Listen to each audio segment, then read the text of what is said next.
नमस्कार, मैं Anil Kesari about India channel में आपका स्वागत करता हूं। अबाउट इंडिया चैनल का वास्तविक उद्देश्य भारत की संस्कृति और भारत की विरासत के बारे में जानना। भारत के सांस्कृतिक पहलुओं के अंतर्गत हम लोगों ने एक नवीन श्रृंखला प्रारंभ की है और वह है नृत्य के बारे में, जिसमें अभी तक हम लोगों ने सिर्फ एक वीडियो जो है वह डाला है, जिसमें नृत्य का विकास कैसे हुआ भारत में नृत्य का उद्भव कैसे हुआ, इसकी चर्चा जो है वह हमने की। आज हम लोग जो है वह इस बात की चर्चा करने जा रहे हैं कि भारत के नृत्य में सबसे प्रसिद्ध नृत्य है शास्त्रीय नृत्य, और ये शास्त्रीय नृत्य की परंपरा जो है वह कैसे प्रारंभ होती है भारत में, हम लोग इसकी चर्चा जो है वह करने जा रहे हैं। तो शास्त्रीय नृत्य तो दरअसल क्या है कि दूसरी सदी ईस्वी पूर्व से दूसरी सदी ईस्वी के बीच, यानी आज से अगर जो है वह हम लोग देखें तो 2200 साल से 1800 साल, यानी 2200 साल से 1800 साल के मध्य किसी काल में दरअसल एक ग्रंथ की रचना की गई थी जिसका नाम था नाट्य शास्त्र। और इस नाट्य शास्त्र के लेखक जो हैं वह हम भरत मुनि को जानते हैं। तो नाट्य शास्त्र में भारत के संगीत और भारत के नृत्य, इन दोनों की चर्चाएं जो है वह स्पष्ट तौर पर जो है वह मिलती हैं, और यह प्रथम ग्रंथ है जिसमें शास्त्रीय नृत्य की चर्चा जो है वह मिलती है। इसका मतलब है कि आज से 2200 साल पहले शास्त्रीय नृत्य की परंपरा भारत में मौजूद थी, और यह अपने आप में गर्व का विषय है कि 2200 साल पहले शास्त्रीय नृत्य की परंपरा मौजूद थी। अब इस जो पुस्तक है, इस पुस्तक को दरअसल पांचवा वेद भी कहा जाता है, फिफ्थ वेदास भी कहा जाता है। क्यों कहा जाता है?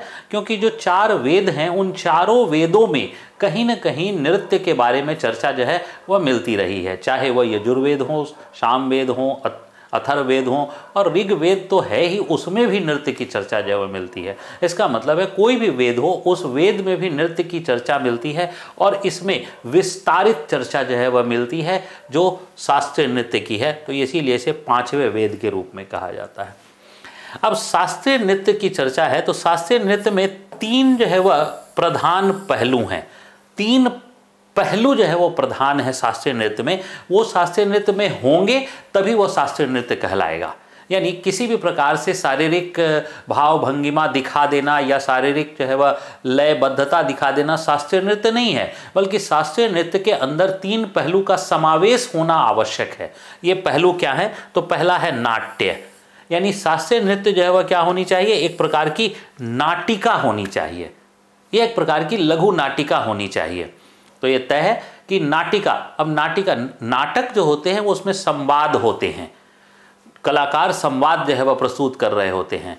लेकिन यहाँ जो शास्त्रीय नृत्य की नाटिका है यह संवाद विहीन है, यहाँ संवाद नहीं है, बल्कि संवाद का जो मार्ग जो है वह तैयार किया गया है वह शारीरिक भाव से जो है संवाद जो है वह किए जाते हैं, और चेहरे के भाव भंगिमाओं से संवाद स्थापित किए जाते हैं। यानी नाटिका का प्रस्तुतिकरण है लेकिन चेहरे की भाव भंगिमा से, या जो है वह हम अपने शारीरिक भाव से। मान लीजिए कि जैसे मैं अभी हाथ जोड़कर आपके सामने खड़ा हूं,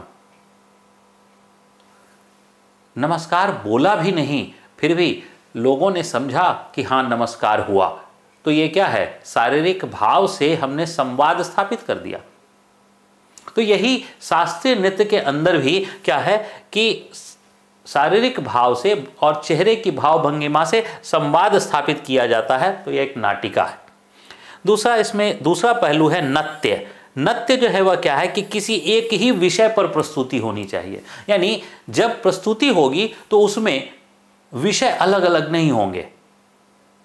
एक ही विषय पर जो है, अगर एक ही कथानक है तो एक ही कथानक पर जो है वह होगा, कोई कथानक में परिवर्तन जो है वह नहीं होगा। कथानक में परिवर्तन होगा तो फिर नृत्य जो है वह बदलेंगे, यानी फिर दूसरी बार जो है वह नृत्य प्रारंभ होगा।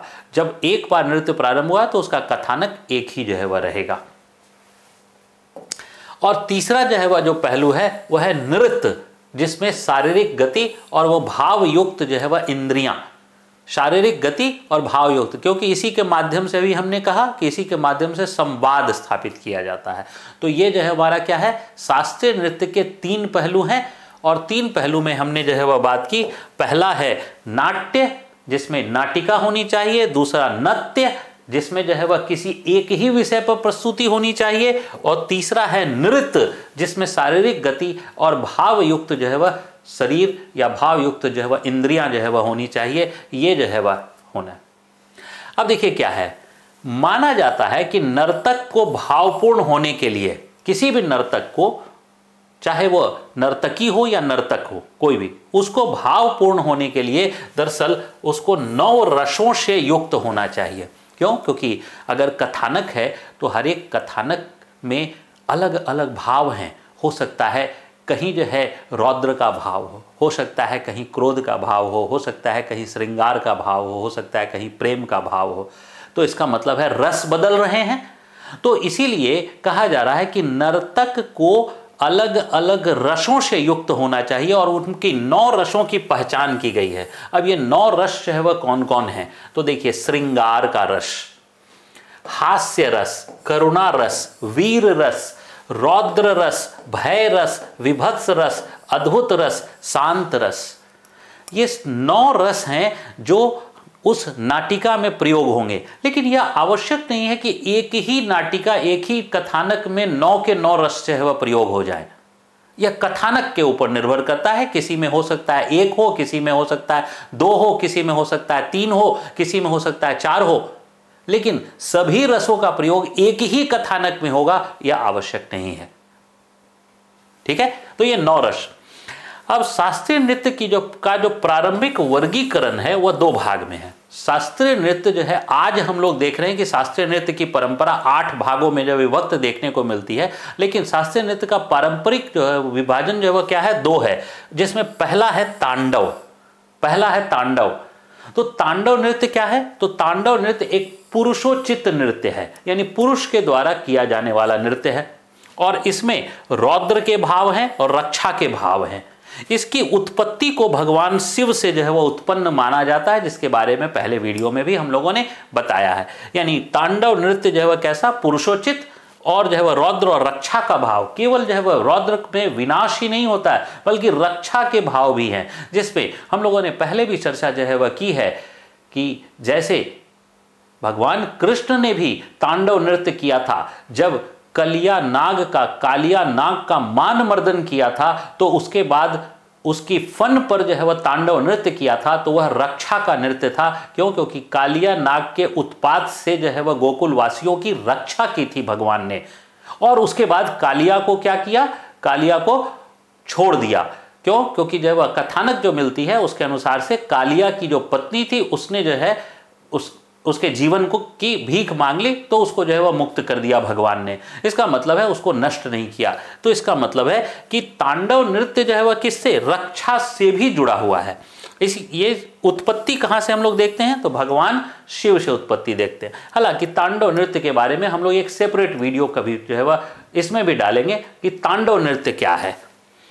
इसके बाद जो है वह देखिए, तांडव नृत्य की उत्पत्ति भगवान शिव से। तो ये तांडव की एक मुद्रा जो है वह हमें दिखाई जो है वह दे रही है, जिसमें भगवान शिव जो है कि तांडव के नृत्य जो है, और भगवान शिव का जो तांडव है वो रौद्र का जो है वह रौद्र रस को लिए हुए है। इसी प्रकार दूसरा मैंने बताया था कि शास्त्रीय नृत्य जो है वह 2 वर्गीकरण है। पहला जो है तांडव और दूसरा जो है वह क्या है? लास्य। तो दूसरा लास्य। अब दूसरा जो लास्य है वो क्या? तो माँ पार्वती के द्वारा उत्पन्न जो है वह माना जाता है। और माँ पार्वती के द्वारा उत्पन्न माना जाता है तो निश्चित है कि स्त्रियोचित नृत्य है, यानी ये स्त्री के द्वारा किया जाने वाला नृत्य है। और स्त्री के द्वारा जो है किया जाने वाला नृत्य है, तो इसमें जो है वह क्या है? कोमलता, सौंदर्य आदि के भाव स्वाभाविक तौर पर जो है वह चले आते हैं। तो शास्त्रीय नृत्य में तांडव और लास्य 2। अब हम लोग ये लास्य नृत्य की परंपरा जो है वह आज भी है, ये लास्य नृत्य की जो है वह बात कर रहे हैं। अब देखिए क्या है, भारत में कई प्रकार के शास्त्रीय नृत्य मौजूद हैं। तो शास्त्रीय नृत्य कौन शास्त्रीय नृत्य है और कौन उप शास्त्रीय नृत्य है, कौन लोक नृत्य है, यह जो है वह सूची जारी की जाती है। तो यह सूची बनाता कौन है? तो यह सूची जो है भारत में संगीत नाटक कला अकादमी एक संस्था है जो दिल्ली में कार्यरत है, वही तय करती है कि कौन शास्त्रीय नृत्य है, कौन उप शास्त्रीय नृत्य है, कौन लोक नृत्य है। तो इस संगीत नाटक कला अकादमी के द्वारा जो सूची दी गई है उसमें वर्तमान समय में 8 शास्त्रीय नृत्य की परंपरा है। और 8 शास्त्रीय नृत्य कौन है? तो भरतनाट्यम जो तमिलनाडु में है, मोहिनीअट्टम जो केरल में, कथकली केरल में, कुचिपुड़ी आंध्र प्रदेश और तेलंगाना में, ओडिसी अच्छा ये गलत लिख गया है, ओडिशा में, मणिपुर में, सत्तारिया असम में, और कथक जो है वह उत्तर प्रदेश प्लस राजस्थान प्लस पंजाब बंगाल जो है वह सब में जो है वह हम लोग देख सकते हैं।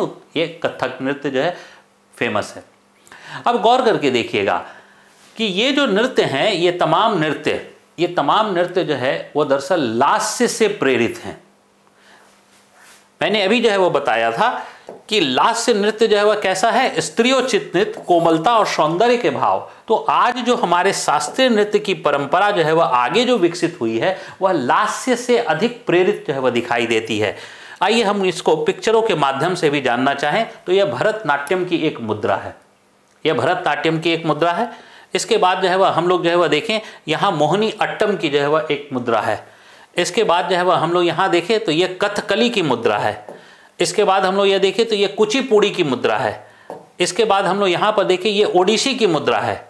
इसके बाद हम लोग यहाँ देखें ये मणिपुरी की मुद्रा है। और मणिपुरी नृत्य की अपनी विशेषता है। हालांकि जितने भी नृत्य हैं सारे नृत्य पर हम लोग सेपरेट वीडियो जो है वो बनाएंगे और उसके बारे में हम लोग जानेंगे, जो है वो अलग से जानेंगे। सारे नृत्य की जो है वह सेपरेट वीडियो जो है वह मैं बनाऊंगा। इसके बाद जो है वह ये सत्तारिया नृत्य है जो असम में मैंने बताया, और ये जो है वह कथक नृत्य है जो उत्तर भारत में प्रसिद्ध जो है वह। और इन नृत्यों की परंपराओं को अगर जो है वह हम लोग एक जो है वह भारत के मानचित्र में जो है वह देखना चाहें तो देखिए क्या है कि उत्तर प्रदेश में यहाँ पर कथक, असम में जो है वह सत्तारिया, मणिपुर में मणिपुरी, ओडिसी जो है वह उड़ीसा में, कुचिपुड़ी आंध्र प्रदेश तेलंगाना में, और भरतनाट्यम तमिलनाडु में, और कथकली और मोहिनीअट्टम केरल के जो है वह क्षेत्र में। ये एक जो है वह हम सामान्य वर्गीकरण जो है वह की बात जो है वह कर रहे हैं कि जहाँ भारत में क्लासिकल नृत्य हैं। अब ये जो क्लासिकल नृत्य हैं, इन क्लासिकल नृत्य में अलग अलग जो है वह मुद्राओं का अलग अलग जो है वह उसका पहचान होती है या अलग अलग उसका संदेश होता है। इसके बारे में हम लोग अलग से शास्त्रीय नृत्य की जो विभिन्न मुद्राएं होती हैं उन मुद्राओं के बारे में जो है वह भी हम लोग एक अलग से वीडियो जो है वह बनाएंगे, छोटा सा वीडियो। और उसके बाद तब फिर जो है वह हम लोग शास्त्रीय नृत्य की में तांडव, लास्य और फिर जो है वह तमाम 8 प्रकार के जो ये हैं क्लासिकल डांस, इनके बारे में फिर वीडियो हम लोग बनाएंगे। इस वीडियो में यहीं तक। मैं अनिल केसी आपका धन्यवाद करता हूँ। जय हिंद।